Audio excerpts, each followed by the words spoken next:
Comment faire une reverse reverb sur Studio One en un seul clic. Et oui, vous avez bien entendu, avec les macros on peut faire ça en un seul clic. C'est un effet qu'on met très souvent au mix, donc si on peut le faire en un clic, c'est pas de refus. On va utiliser les macros, je vous en ai parlé dans la vidéo où je présente le logiciel, donc c'est aussi un tuto pour apprendre à mettre un macro. Sur Studio One, quand vous faites F5, il y a un menu qui apparaît et vous pouvez aller dans le cloud. On va aller dans Presonus Exchange, descendre un peu pour trouver les macros. Vous allez taper Apply et vous allez avoir Apply Reverse Reverb. Moi je vais mettre à jour, mais vous allez avoir installé. Une fois qu'il est installé, il va s'ouvrir dans l'organisateur de macros. Apply Reverse Reverb. Là vous voyez en fait ce macro il rassemble 5 raccourcis. Donc c'est tout ce qu'on doit faire manuellement pour faire l'effet Reverse Reverb. Dans l'organisateur des macros vous allez cliquer sur raccourci et en tapant Apply vous allez le retrouver dans les raccourcis. Vous mettez votre raccourci, rien de plus simple, vous avez rien de plus à configurer en fait. Maintenant on va voir pour le faire. Je vais dupliquer la piste pour me faire de la place. Imaginons je veux que la reverb inversée elle arrive au début du morceau, donc ici.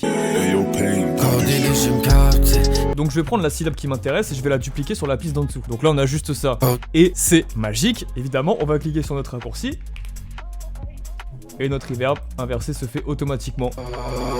Il n'y a rien de plus simple. Vous n'avez plus qu'à la recaler où il faut, baisser le volume si besoin, et on est bon.